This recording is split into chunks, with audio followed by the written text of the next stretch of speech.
Fille du journaliste et romancier Dominique Lapierre, à qui l'on doit notamment Paris brûle-t-il ou La Cité de la Joie, Alexandra Lapierre a grandi au milieu des livres. Après ses études à la Sorbonne, elle file aux États-Unis où elle ambitionne de travailler dans le milieu du cinéma.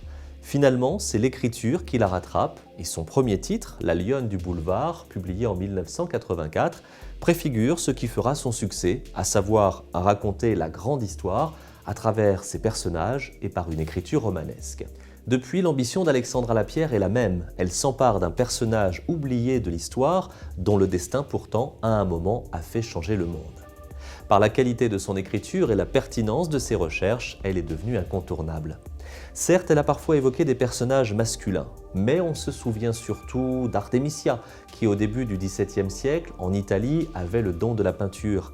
Hélas pour elle, étant une femme, on attribua ses toiles au Caravage. Évoquons aussi Donna Isabel Barreto, qui un siècle plus tôt sillonna les mers du monde, étant la première et la seule femme de la flotte espagnole. Avec ce livre, Je te vois, reine des 4 parties du monde, elle fut plusieurs fois primée. Dans une époque plus récente, Alexandra Lapierre a rappelé les destins croisés de Nancy et Maud Cunard, mère et fille vivant de la fortune de la compagnie maritime éponyme, et se livrant une rivalité à mort racontée dans Avec toute ma colère. Si je cite volontairement ces livres, c'est bien parce que les femmes oubliées de l'histoire sont au cœur du travail d'Alexandra Lapierre. Elle en fait la preuve encore avec ce nouveau titre, Belle Green. Nous voici dans l'Amérique puritaine du début du XXe siècle. Belle Green, cette jeune femme, dénote. Venue de nulle part, elle parvient à intégrer les milieux artistiques new-yorkais, devenant la bibliothécaire attitrée de la fameuse Morgan Library. Ce sanctuaire dans lequel le milliardaire J.P. Morgan entasse ses acquisitions faites en Europe entre tableaux des maîtres de la Renaissance et livres anciens.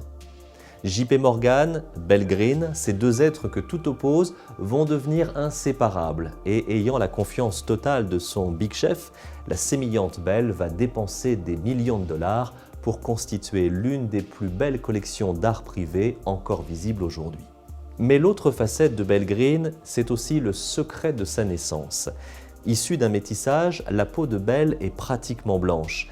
Et dans l'Amérique ségrégationniste, mentir sur ses origines sera le seul moyen de se construire un avenir.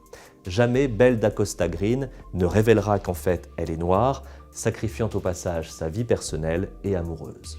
Le parcours de Belle Green est passionnant et sous la plume romanesque d'Alexandra Lapierre, il devient une fabuleuse aventure dans laquelle le lecteur embarque avec jubilation. Ouvrez le livre d'Alexandra Lapierre, vous ne pourrez plus le lâcher avant la dernière page. Et quelle femme, quel destin! Elle s'appelait Belle Green, le livre d'Alexandra Lapierre est publié chez Flammarion.